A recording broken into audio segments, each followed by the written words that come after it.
this is it. This is our last frontier of what it means to be human.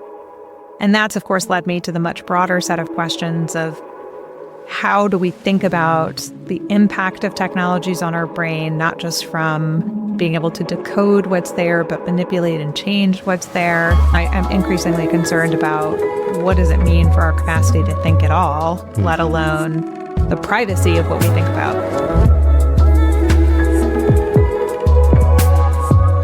This is The Rip Current. I'm Jake Ward. We look at the big invisible forces that are sloshing around underneath us, grabbing at our ankles and trying to pull us out to sea if we're not careful.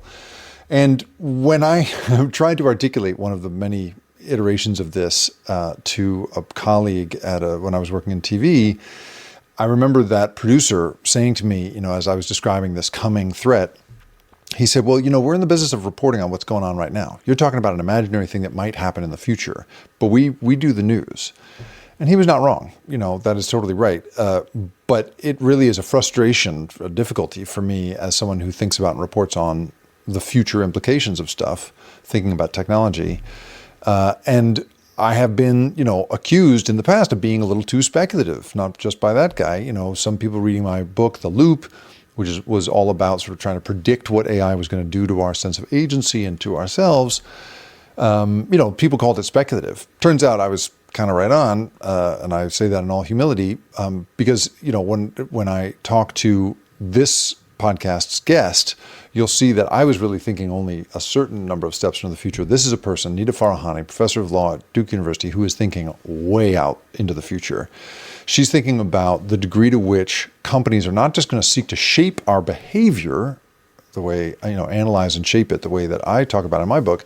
She's thinking about the ways that they're going to analyze and shape our minds. The Battle for Your Brain, the book that she wrote in 2023, talks all about how there are hundreds of companies trying to do that. And she took it on the chin for years trying to think about this, but she was right. People are trying to get up against your skin to analyze what you're about. And in authoritarian regimes, as she'll describe to you, there are places in which people are really using that to control the population in ways that, we've seen that movie and it ends very badly. Now, not only is she thinking about that, she's gone on to think now in a new book that she's working on about the broader threat to our ability to think at all that technology poses. But unlike me, who likes to just roll around on the problem, she's someone who really thinks about solutions. She's an incredibly creative and hardworking person, and I hope you enjoy this hour-long conversation with Nita Farahany.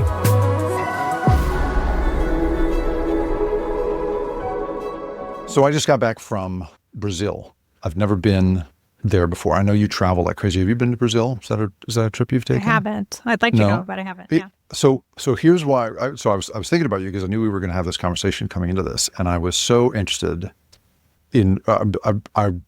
You would have found it so interesting, and this is why. So Brazil, as you know, right, has this huge, long-time violent crime problem. They've had a huge amount of difficulty with that. At the same time, they also have had this really deepening relationship with China. And they're one of the poster children of China's exporting of their surveillance technology to other countries. So wow. China sells huge amounts of surveillance technology to the capital cities. They have this thing called the Smart Cities or Safe Cities program. They would sell cameras to Karachi, Pakistan, Quito, Ecuador. And then Rio, where I was, has bought tons of this stuff. So you walk around and there's just endless, you're photographed everywhere. I just got an email this morning from the car rental company saying, here's the speeding ticket you got at this time in this place. I have no idea where that was or when I was filmed. But there's this clear bargain that has been struck there between privacy and safety.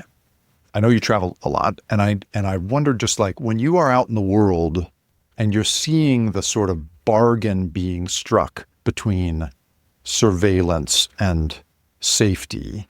You go all over the world. What is it like for you to sort of observe this weird bargain and where we're at? And is the United States an outlier for you? Or this is, I don't know, this is the question I wanted to put in front of you. How do you think about that stuff when you're out in the world? Yeah, it's funny. I wrote this piece, 20 years ago now for the Washington Post about, brain tech. That was the first, brain tech one. And what I contrasted it with, or kind of to show the coming age of much broader surveillance, was the way in which in London they had installed video cameras everywhere, that there were video cameras in the light bulbs and posts and everywhere in street kind of settings. And that was unusual at the time, right? That was they had moved to integrate surveillance technology in ways that just seemed like this giant panopticon in society. I don't think you can go anywhere now where there just isn't, including in the United States, video surveillance of everything you do everywhere. And of course, we're all carrying around pocket devices that surveil everything from our location data to what we're saying is they listen at all times with things like, Siri or Amazon Alexa or inside people's homes. So I don't think that the U.S. is an outlier so much, other than the extent to which people believe that state-based technology is being deployed for constant surveillance of everything that we do, versus other countries like China that makes it more explicit that it's all state-based surveillance. In the U.S., the government can just reach into companies and get them to share whatever data they want shared, or have a backdoor that's built into technology to enable every private listening device that every American seems to adopt willingly and put into their own homes, and just spy in on that technology rather than having to be explicit about it for the state. So, I think that the U.S. goes about it through a different channel, and perhaps it's even more insidious in that people don't think it's happening, but it is. That's interesting, right? Because I mean, it's funny. I remember when I did this this documentary series for PBS called Hacking Your Mind, we were talking a lot about how when it's state-based and it's, if you slapped a national, a NSA logo onto like a Google Nest thermostat, you would drown that bitch in the bathtub. Like you would be so, you'd be so freaked out, right? But because it's because you bought it, right? It's somehow more American and okay. There's and it's just this belief, like, maybe up until recently, where people talk about the current administration with different terminology, right? You hear people talking about, greater tyranny rising, or, kind of the rise of a different approach. And whether or not you believe that, that's maybe the first time that you really hear a much broader segment of the public in the United States fearing the kind of intervention by the state into everyday lives and into kind of a greater surveillance and a greater maybe chilling of freedom of speech or the comfort people have with freedom of speech. That is relatively new here, but not at all new in other countries that have long lived with that. And so I think in other countries, people recognize, that the very technology that they're using, whether or not it has a sticker slapped on it that says Chinese state installed this in your home, they recognize that any technology could be listening or could be used for facial recognition, or, they recognize that if they're demonstrating in public that, for a long time they needed to mask their faces because of the likelihood of being recognized.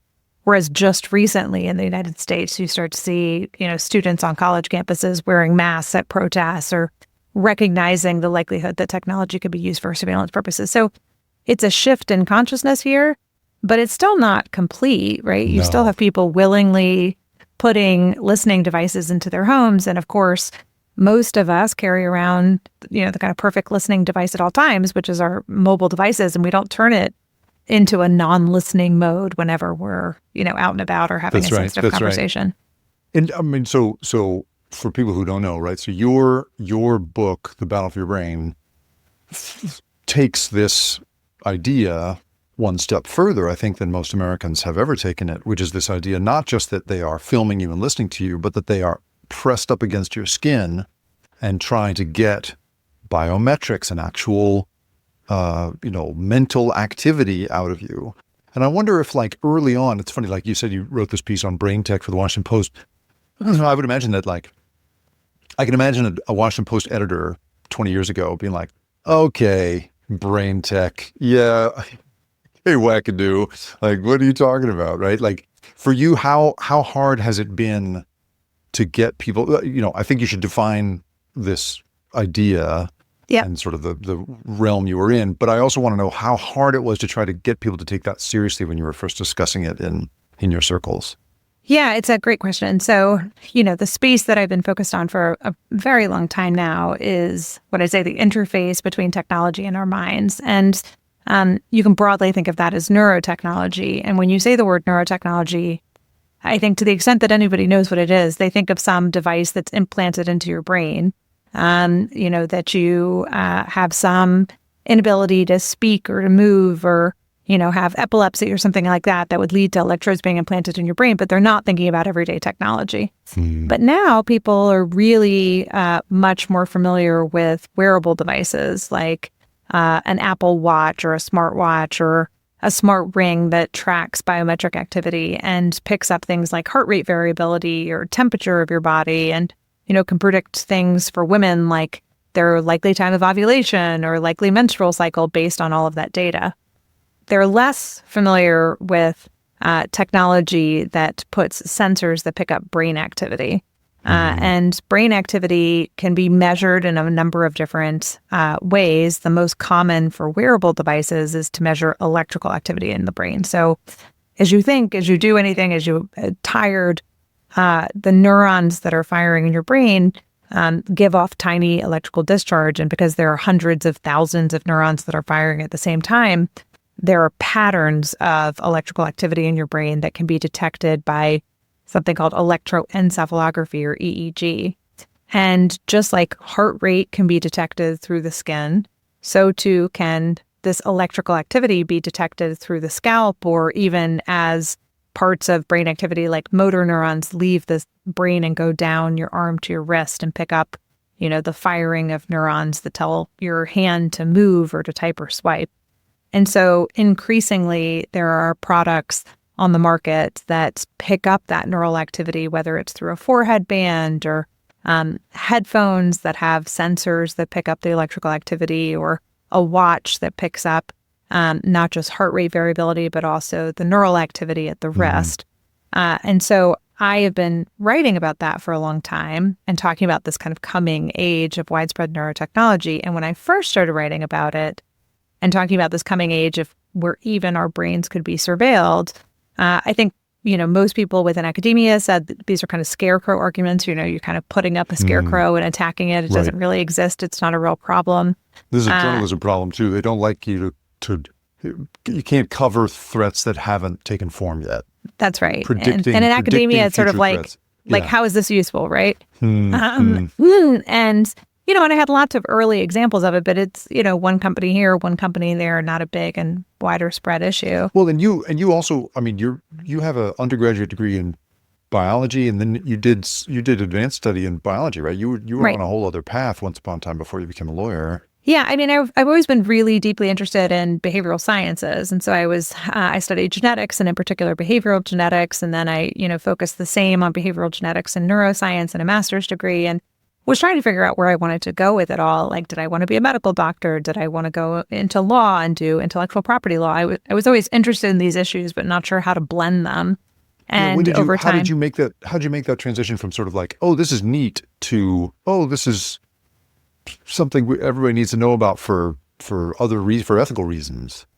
Well, so it started when I was getting my master's and was reading about the intersection of behavioral genetics and crime, that people were studying genetic differences between criminals. I thought, okay, this is really interesting. I want to study it more. And so I went to law school thinking, I'll study this issue, not necessarily that I would disseminate it more broadly. I ended up doing my doctoral dissertation on the intersection of behavioral genetics, neuroscience, criminal law, and philosophy. And by the end of all of that, I started to become really passionate about starting to publish some of that work and to get that out there more broadly, not just for the issue itself, but for the lens it gives us into a broader societal issue. So if we think about privacy and we think about, what the impact is of people not having privacy in their actions or in their movements or in their speech, it's pretty well studied to understand the effects, the chilling effects that has on people, on societies, on, kind of self-formation.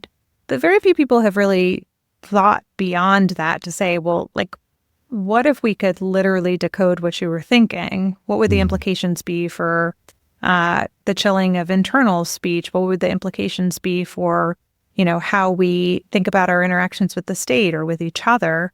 What would it mean for our ability to even kind of form self-identity?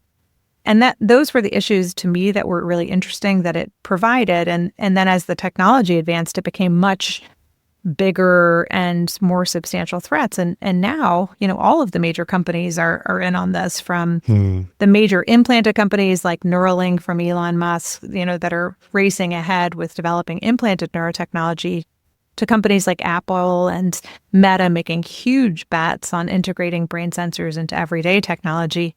In which case, these are not theoretical questions. They're very real questions. And we've done terribly with protections against personal data in every other context. Right.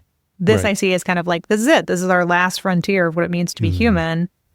And that's, of course, led me to the much broader set of questions of how do we think about the impact of technologies on our brain, not just from being able to decode what's there, but manipulate and change what's there. And with the kind of takeoff of generative AI, and seeing how people just offload so much to these technologies and divulge so much of what's in their minds to these technologies, I'm increasingly concerned about what does it mean for our capacity to think at all, let alone the privacy of what we think about. When we come back, we're going to talk more with Nita Farahany about not just this concept of giving over some of our thinking to these systems, but the whole notion of cognitive liberty, which is a concept that she came up with. Stay with us.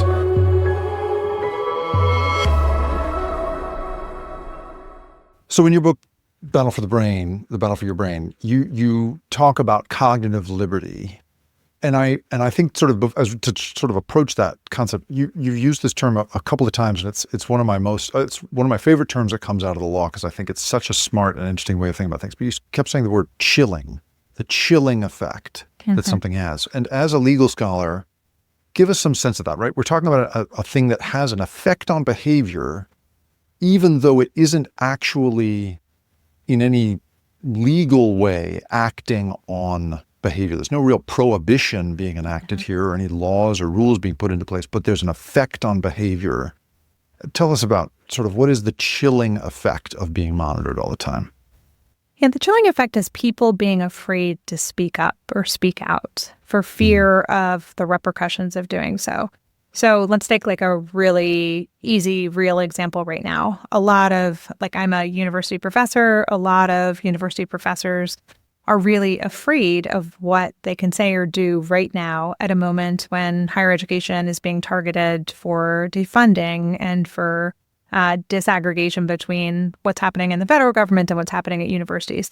And you see this effect, right? So like with the prohibition against DEI initiatives on campus, people proactively are afraid to speak in the language of DEI, or professors who had different components of DEI in their syllabi, for example, proactively scrubbing from their syllabi any mention of anything having to do with bias or discrimination, and then being afraid in public settings to speak their mind about how they feel about particular issues. Suppose somebody's really passionate about DEI issues.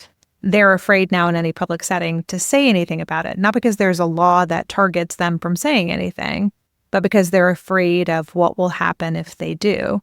And you can see that in many different settings. So most of my extended family lives in Iran.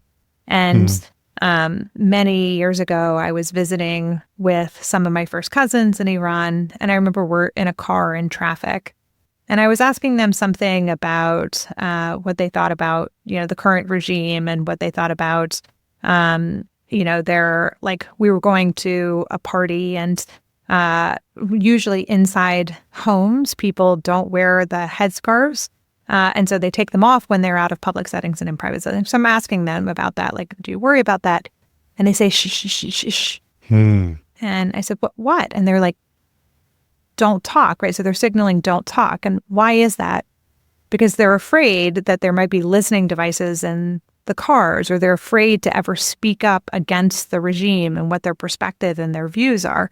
This is the chilling effect. Like, when you have broad-based prohibitions or broad-based fear of the repercussions of a regime, people self-regulating what they say or what they do in conformity and in fear of what will happen if they don't. And you see this in many different contexts across society. There's a lot of studies that show what the effect of chilling on speech is, of different prohibitions or even just threats. And I worry about not just the chilling of speech, but the chilling of thoughts when people feel like they have to self-regulate. And I give an example of You'd that. be in a place where, right, to use your example in Iran, your relatives there in the future world that you're thinking about, in which an Apple Watch or whatever it is, right, puts a monitor right up against you. Right. You're worried about a world in which they stop not just saying it, but actively keeping themselves from even thinking about it because they're worried that that would somehow be monitored. Yeah. I mean, just like take an example, which is the way AI is used with a lot of the video cameras that I was talking about that are in every street corner is it's not like there's a person watching every video camera at every time, but there are patterns of activity which are being sought after, right? So do you see, convergence in a public square that's happening, and certain kinds of movement are associated with the likelihood of a riot, and in which case, then for a place that has that kind of surveillance in place, they would dispatch a whole bunch of police or, other military into that area to prevent any kind of demonstration from occurring. And so similarly, if, people are wearing brain tech at all times and you're looking for signals of, anger or protest or particular words that could be, kind of alerted to, that kind of constant surveillance would lead people to try to make sure that their thoughts are not wandering in those directions if they know that any of it could be either used, interpreted, or misinterpreted and used against them. So, I mean, for people who may be rolling their eyes at the idea that people are actually able to read thoughts, and they're thinking, okay, come on. Like, tell us how close to reality is that, and how plausible is it, the idea that your thoughts are in some way being read or could be read in the near future? So full thoughts in the way we think of thoughts, we're not that close, in the sense that like you have an inner dialogue, which is not intentionally communicated speech, that we're kind of a good, I mean, I don't even want to give predictions anymore with how quickly AI is going. We're not there yet, is what I'll say, right? Right, good, fine. Not this quarter. Not this quarter, likely, right? But the thing is, and what I try to go through in my book is, based on current technology, there is enough that can be read and that is being read and decoded that it already is a risk. So take brain states, which is just like your fatigue level, or take your anger or unhappiness or frustration. Already that can be used and has been used in different settings, like in China, where state factory workers are required to wear technology embedded in like a hard hat or a helmet or a train conductor hat. Their fatigue levels and emotional levels are being tracked throughout the workday, where performance and discrimination based on their performance, or based on their emotional reaction to something is being used against them, or children in educational settings where their fatigue levels or their mind wandering is used to punish them in Chinese classrooms. Or even, there are reports of, for those state workers who have that kind of brain monitoring, flashing up things like communist messaging and then seeing whether the reaction is positive or negative from the person who's wearing that technology. Those are the kinds of things that can be and are being done today. And then intentionally communicated speech. So like when you form words, it appears in your motor cortex in your brain. And that intentional formation of speech that you want to communicate outward, that can be decoded with pretty high degree of accuracy at this point. Do you know if does that carry over to the motor function of writing? If you were to be writing something, so some silence? of it, so that's what some of the implanted neurotech has looked at is like handwriting and being able to decode like intentionally forming handwriting. But we're intentionally trying to decode, like if you imagine typing, then decoding what the imagined typing is rather than the actual typing itself. And you could see how that could have really positive use cases. Like you want to send a text message and you're driving, it would be a lot better to think about sending your text message than picking the up your convenience. device and typing it out, right? Right. Sure. You are articulating something that I struggle to articulate. I tried in my book, but I think you do so much of a better job of articulating too this concept that like it isn't so much that they have to be perfect at reading your states of mind. It's just that they have to have it be reliable enough that they can use it as a filtering mechanism for control and reward and punishment. So like for me, I kept trying to say to people, it's not that that AI is going to be great at this stuff, but it's going to be just good enough that your boss can use it. That's right. Against you. That's right. And it feels to me like this is sort of you articulate this better than I do, because it's like it doesn't matter that they can't read your specific thoughts, but they have enough data in the aggregate across employees to associate this signal with this outcome. And so Right. they can use that as a way of rewarding or punishing you. And I think part of the power in understanding that is it's very easy for a scientist or technologist to dismiss your argument if you say, oh, well, we can't really read your thoughts. Like, Right. And so this whole business about mind reading is just nonsense. And when you counter with what the real technology can do and understand the real limitations of that technology and still explain that, yes, within all of the limitations, here are all of the things that can and are happening with current technology, it's much harder to dismiss that. And so for me, it was really important to be very careful in the book about acknowledging the limitations of the technology and not overselling what it can and can't do, but to then confront people with, and despite all of those limitations, here's how it is already being misused and how we can see how it can be. You have like 1,000 companies or something that is that do I remember that number correctly? Like you talk about, like it's a lot of companies that are actively doing this. Yeah, it's a lot of companies. This is no longer a scarecrow, right? Yeah, that's right. Exactly. Well, and this is why. So I feel like there should be this idea of a chilling effect is so powerful as a result, because even if they don't get it perfect, and even if there's only, even if we're talking about a straw man in some sense, it turns out it only takes a straw man to affect people's behavior in and a think really about big children, way. right? I mean, like, yeah, right. You have children who, it's not like they fully understand the limitations of the technology. Like one of the things that we love about children is their broad imagination. And so you start putting a device on a child's head and tell them that you're monitoring them or that the state is monitoring them within a classroom. Like what effect does that have on the development and the trajectory of a child? Yeah. I think it's much easier for people to understand, like, who cares what the technology can or can't do? Do that to a kid and just understand what the impact is on their ability to fully form a self. Yeah. So you, in the book, because I want to get to this concept of sort of losing the ability to think overall, which is, I know the subject of a new book you're working on. But before we get there, let's do cognitive liberty. So this is where I really just respect the hell out of your work, is that you think so clearly about possible solutions to this, and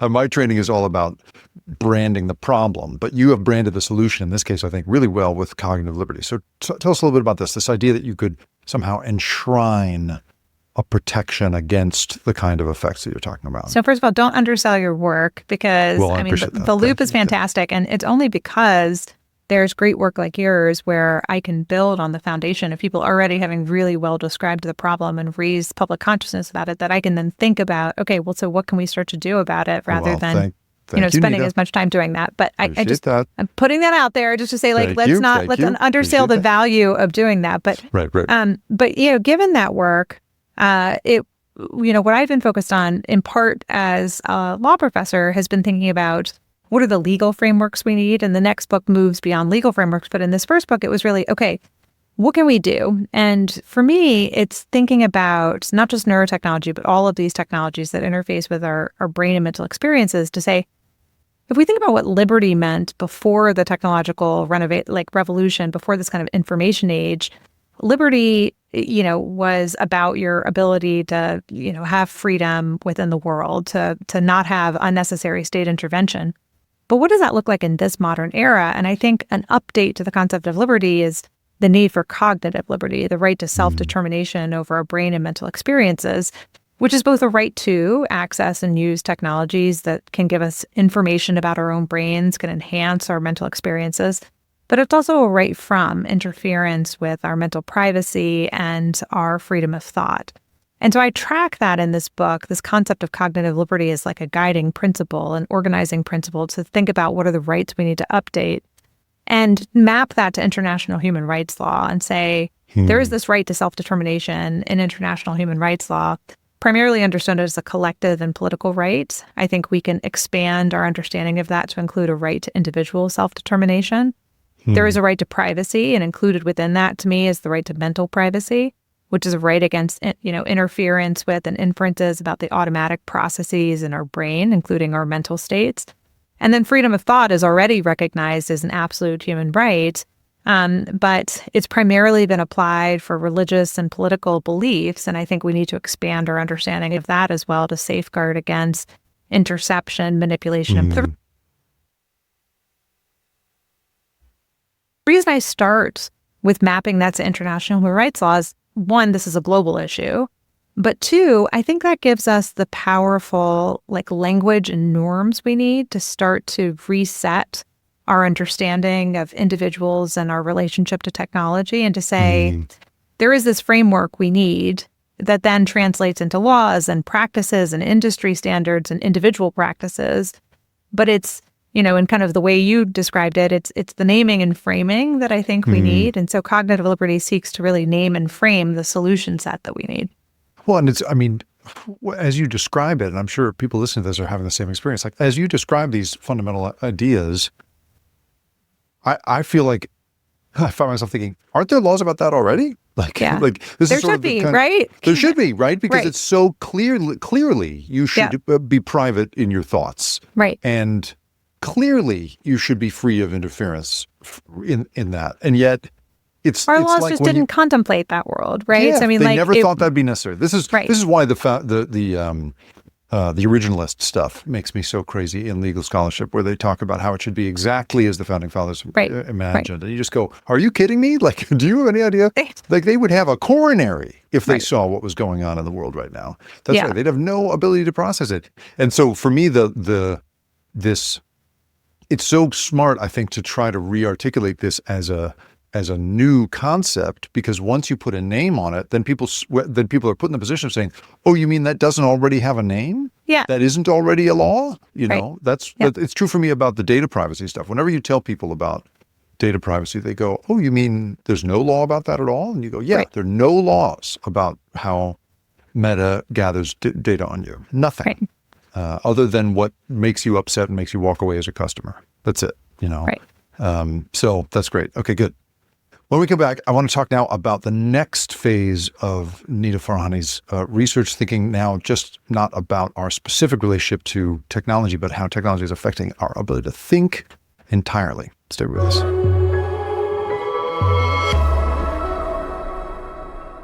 You were in this human rights and legal framework thinking about this stuff, but now it sounds like you are moving into a much bigger, broader set of considerations. How did you get to the end of your last book and then realize that this was the next one you wanted? Maybe summarize it for us first so that I don't get ahead of us. Yeah, well, so let me answer it first and then I'll summarize, which is, okay. In presenting the first book, much like you said, wait, we don't already have rights, and of course we need that. Then the next question people ask is, okay, well, until that gets adopted, what can I do, right? How do I enable my cognitive liberty? How do I enable the cognitive liberty of my children? And I already had some answers to that question based on the research that I had come across in developing the first book. But I found that the two pieces that were really missing for people as the next steps were, one, how do we really define self-determination in individuals? How do I help you understand what that actually means? And there's a whole big body of research around the concept of self-determination that people have developed over time. And then the second is, what are individual practices that people can do to cultivate cognitive liberty? How do we safeguard it in the next generation? Because it's really important to have the laws and the norms. I don't think that ever we could just have individual practices, and we shouldn't put all of the burden on individuals. But there also are things that people... Yeah, nothing makes me crazier than when, multi-billion-dollar technology companies, which, employ the greatest minds in behavioral science to do their bidding, say that you and I should get more digitally literate, and that somehow that will be the way to fight back. I just go, oh my God, are you Which is why me? For me, it was really important that I start with the rights framework and to say, okay, there are like a set of sticks and a set of norms that we need to really be pushing back against. But then that doesn't mean that there aren't things that we can do within the limits of understanding that these are big, powerful technologies, right? It's very hard to understand and to take individual action against them. But so what I did in this book is it's 3 parts. The first part really focuses on describing how individual self-determination is being eroded through our interaction with existing technologies. And that is not just things like neurotechnology, but increasingly the way that that we're using generative AI and that is being designed and deployed. I just saw, just to point out, like Sam Altman the other day, founder of OpenAI, was just talking very proudly about how so many, and I see this on TikTok all the time, how so many young people are using OpenAI as a kind of counselor, a personal guidance counselor. Right. For, make plans for me for this project. Right. Not just for a project, but like for my personal growth. Right. In this, that, or the other. And he keeps boasting about things that make the hair stand up for me. Right, totally, right. I mean, I hear it and I don't think that's good. I think, oh my God, like, do you understand what that means to individuals? And so I mapped kind of cognitive liberty to self-determination theory and break it down on 3 dimensions, which are the kind of thinking about our mental agility, which is skills like critical thinking and our ability to have discernment when we encounter new information. The second category is around interoceptive skills, which people are far less familiar with. This is the connection between our mind and our bodies. Like if you have a sense of your own heartbeat, or even things like your hunger cues, or when you wake up in the morning and you need to go to the bathroom, those are the connection between bodily signals and our cognitive processing and understanding of them. And that's really breaking down. That's interoceptive. Yeah, it's like your sixth sense is your interoceptive capabilities. Yeah. And that one is one that I think people are very unfamiliar with, and it's one that there's a lot of research that is developed in this space. And like if you have a child and you see that when your kid is on their, mobile device and they're on it for a while, and then you take it away from them and they're like, oh my gosh, I need to go to the bathroom, or they're super crabby because they haven't noticed their hunger cues. Right. It's the disconnection between, like, when your brain is projecting itself into a virtual world, an out-of-body experience in many ways happens. And so you lose sense and touch with your own body. And especially with kids, those skills are getting weaker and weaker over time because they're not developing in them the same way that adults have. And then the third category is around relational skills. And this is our ability to relate to each other. Humans are deeply social and relational beings, and our individual liberty exists in relationship to others and into societies. And that too is very easy to see how that's eroding. Like your example of Sam Altman talking about, outsourcing what would typically be something in conversation with a friend or a therapist or, oneself. A diary. Yes. Outsourcing that to, a computer system is really interfering with relational capacities. And we see that with the cyberbullying and with the, all of the studies that show through social media, the rise in disconnection between individuals' face-to-face reactions and realities and otherwise. Nita, I just I went on a trip with a friend of mine, single friend of mine, and he let me drive his dating apps while we were there. Yeah. Holy jeez.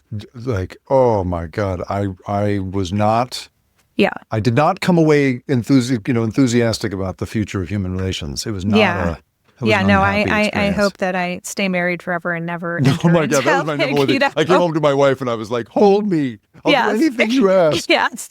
Like, let's just make this work, honey, because I never want to enter into that world, please, Don't make me go out there. Yeah. Really. But so part 2 of the book really focuses on how do we rebuild those capacities and why are those capacities so important for human flourishing.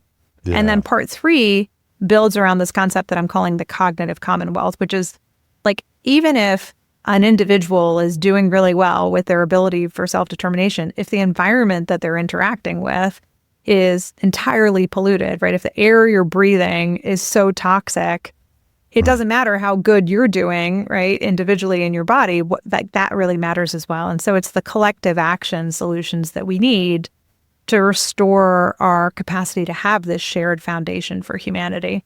And so it looks at, part one also looks at kind of the collapse of what I'm calling the cognitive commonwealth. And part three is about how do we rebuild that and what are individual actions we can take each to rebuild, and why do we each have like a stewardship responsibility to do that? And so it's about that. Are you finding in the research with part one, with sort of identifying the problem, that there's pretty solid evidence now of the degradation of yeah, I mean, so overall? honestly, the hardest part is parsing the science on cognitive offloading. So, it's very early days of understanding the impact of cognitive offloading to generative AI systems. They're different in kind in that it's not just like a task-specific issue that people are offloading, like GPS or, memory in storage of, on a document or on your hard drive. It's general purpose offloading where planning and executive functioning is being offloaded.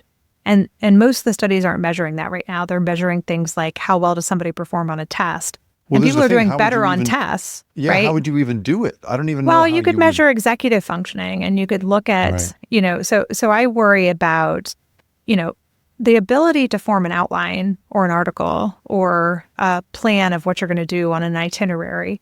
That requires a different kind of functionality. It is like that general purpose capability that you use for executive functioning. And like almost every cognitive offloading study is either looking at self-perception of learning, or it's looking at how well you do on the test, or both. And people are doing better on tests and generally are stagnant on learning. So there's a gap there. But that doesn't tell the full picture, and we don't have enough research. Like we are, the giant unconsented to experiment of what happens when humans offload their capacity for executive functioning and self-directed planning. Right. I think about this. There was a study I read at one point it was a big pharmaceutical company that was using AI to create new compounds, and they gave a sort of, there was like a purpose-built sort of generative AI system that they gave to like 1,000 researchers, and it became a really interesting sample size because they could really look at like who adopted to it well and who did this, and when you look at it from a task accomplishment perspective, great success. Big stratification between the people who used it well and those who didn't. Some who didn't wound up wasting a lot of time and various things, but there was that was normal kind of technology adoption stuff. But the little footnote that jumped out at me was the people who were using it incredibly well and it made them really effective, the top 1% of power users, reported deep unhappiness with the job. Yeah. They didn't like doing the gig anymore.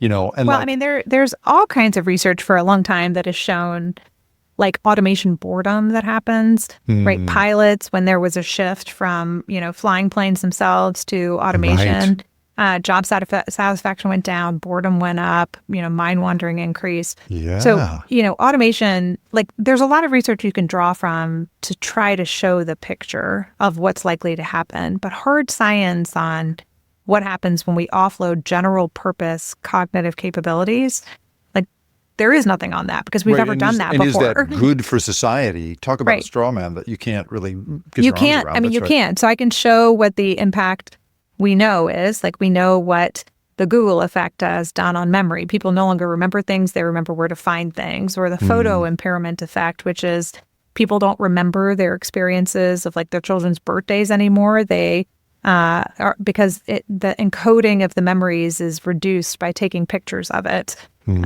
Or, and the emotional experience is reduced of actually having, experienced or been there. We can look at some of the early cognitive offloading, like GPS and spatial awareness and how that's eroding over time. And then we can imagine what it means to offload our executive functioning, right? If you can see atrophy in each of those different areas, you can imagine that there is going to be atrophy in that area as well. It's not that hard to extrapolate it. Yes. Yeah, right. We've seen the science fiction version of that enough times, presumably to know that that's not a good thing, that we shouldn't be aiming for that. That's right. Right. And yet here we are, watching it happen, watching the train wreck. Watching it happen. Yes. Watching it happen. I know. You've always watching it happen and then watching people like post about how great it is that people's self-perception of learning is increasing. And you're like, that's such a narrow metric of what's actually being offloaded here. Do you feel like your sort of opinion of the folks making these systems and marketing these systems is changing as you get into this stuff? You used to be you were much more level-headed about it than I was. I became pretty reactionary pretty quick. I mean, the truth is that I think that a lot of the technologists in many ways just have blinders on. Like it's not like, I don't think badly of them. I think many of them are trying to do things that improve humanity, and that they just like, that's not their skill set to think about the broader implications and how to safeguard against it. Like they are so optimistic about the possibilities of the technology that they're introducing that it's hard for them to truly take a more balanced perspective and say, okay, what could go wrong and how do I make sure that the best version that I have envisioned is what the reality is that actually is put in place. And their incentives are not aligned to do that. That's right. Their incentives are aligned to be the first to succeed rather than to ship. Yes. That's right. And so it's I don't blame the technologists behind it. It is a system that we have developed that we all subscribe to that enables a kind of race that puts humanity and our interests second to the, rapid advancement of technology. So right. I think I'm still pretty level-headed in that way. But yeah, good on you. I wish they would do better. I know. So. I know. I just wish it were somehow in the training. Yeah. Like I'm thinking about this. I'm pursuing a book about sort of basically like, great ideas we should not pursue is the working title, and I've been looking at like different examples in which people have shown either restraint in innovation or taking responsibility for innovation before it gets out in the world, right? Yeah. And their whole. So I've been looking for like parallel places, and one of them I was bumping into is what happens when an architect builds a building that requires special equipment to clean. Yeah. It's considered like a big sin kind of in architecture. Like if you build a thing that conventional cleaning apparatus can't deal with. Yeah. Like it used to be you'd kind of admire that dude, because it's inevitably a dude, for, doing something really crazy. But now people look at it and say, no, that's not cool. Like you can't, you weren't taking adequate responsibility for the outcome. These days architects are responsible for the entire life cycle of the building. They think about how the building is going to fall apart.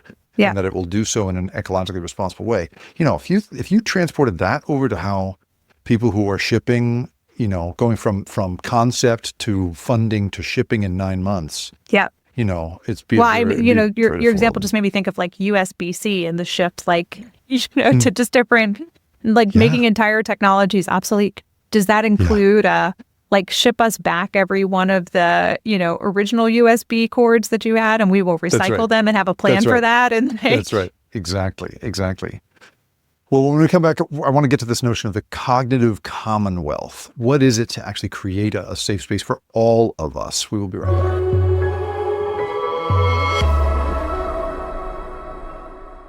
Let's talk about the cognitive commonwealth, this third idea that you have. I don't want to make you give away all your solutions from the second part of your book, but I really want to get thinking about the cognitive commonwealth. I've been thinking a lot these days about, like one concept I keep coming back to is this notion that I really want to make lying expensive again. Mm-hmm. Like it's free right now. And it is so rewarding for the people who engage in it at this cultural moment, because we just have for some reason lost the infrastructure that used to punish dishonesty. And so I've been trying to think about like what are sort of technology tools we could use to try and do that? What's a way of creating kind of a network of expertise in which if you're included in that network, you're considered a more credible source than if you're not. Like I'm sort of playing around with these ideas and thinking about maybe building some tools around it. But what you're talking about with the cognitive commonwealth is this feels connected to this. It's like, I really like what you're saying, that it doesn't really matter how healthy you are and how good your choices are if the environment is polluted. So like, I think we can probably all imagine, now that you've described it, what it is for the individual when thought is eroded by these technologies and our ability to make good decisions and think for ourselves is eroded. Help us understand in the aggregate what the effect is over time, and then how you would imagine a cognitive commonwealth being a solution to that. So I mean, I think of the cognitive commonwealth as already existing, right? It is all of the information systems that we access. It is all the stories we tell. It is the books we write. It is the institutions that we build. And if you look, each of them are weakened, right? So if you want to go and do research these days, it's very difficult to know if the information is real or false, right? If you and you want to learn about something, right? In good faith, you want to go and learn about some new topic. And, half of what you encounter is AI generated content, which hasn't been source checked, which is, half of it based on false information, or it's people who believe in conspiracy theories and have promulgated that and amplified it in ways that are deeply problematic. You want to know if it's safe to give a vaccine to a child. And so you go and you start to do research, and there's so much out there that's confusing. As a diligent parent, you don't even know what to do. You're in many ways paralyzed by the information that's there. And so what I start to do is to show what the dimensions are that really have eroded in the cognitive commonwealth. And what are some of the efforts that people have put into place and that we can participate in to start to reverse that, and why we each have a duty to do that and have a stewardship role in actually restoring this common source of knowledge and of humanity. And so, there are some examples that I use, like collective fact and source checking kinds of initiatives. So PolitiFact is a good example out of here at Duke that Bill Adair does, or V-Taiwan was this really neat verification platform where citizens participated together to try to help amplify credible information. And once you start to develop a reputation for being a source of credible information, it's like when people go to Scopus and try to figure out if something is a false or a true narrative to find out the truth behind information. Those are initiatives that help to start to restore trust and faith in common sources of information, because if we don't have any shared truth, it's very difficult to have any shared anything. And so it's, how do we find that truth again? And how are we part of the solution to have there be such a thing as real facts that we can rely on, and real truths that we can rely on, and real authenticity?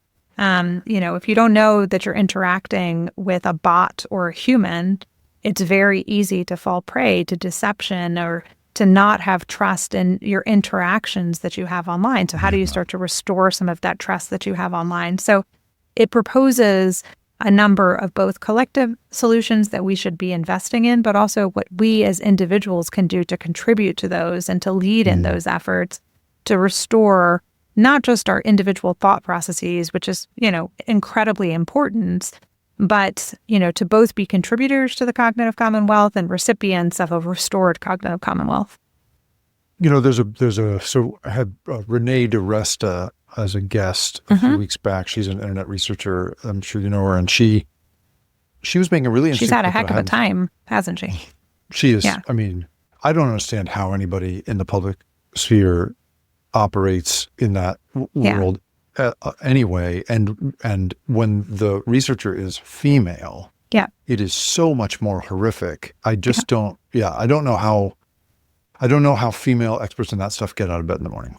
This was true at NBC, the colleagues of mine who reported on internet stuff, and then would just face this incredible harassment that I never experienced as a male journalist. So anyway, she is tough as nails. And so Renee was talking about a similar sort of the same sort of concept here. How do we get back to a place in which we can sort of trust the world, basically trust the information in front of us? And one thing she said that I wonder what you make of is that she doesn't believe any longer that there should truly be a global town square. That the notion that was first pushed by Facebook and is now sort of everybody's idea that there's going to be this kind of like global commons really just is kind of marketing. It serves the purposes of the big company that wants to do that, but that she says from a cultural and political perspective, it makes no sense because we've never really had that before, and we don't share enough like we're not, there's no universal set of values, universal set of whatever, and so we should, she thinks, have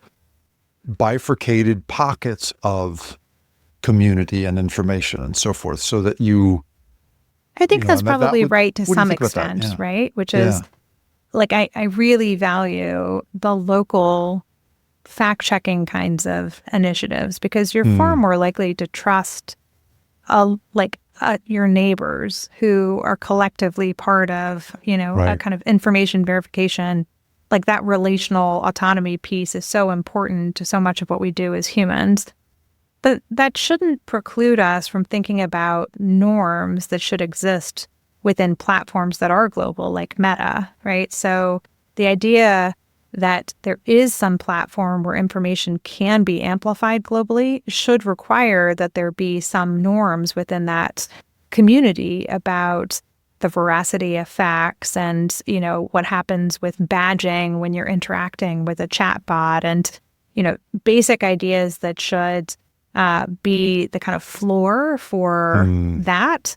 But maybe as we think about what our cognitive commonwealth is and the sources of information that we internalize, we should be looking for sources closer to home that can be verified, or people closer to home that we can say, oh, that's a real person who's publishing that information. That's not some distant person who I don't know, who I have no idea what their intentions, their motivations, their like whose payroll they're on to disseminate that information is. Yeah, right. It's interesting. It reminds me, there was a writer for the New Yorker years and years ago named A.J. Liebling, who was the guy could write about anything. He was their boxing critic for a time. He was a food critic.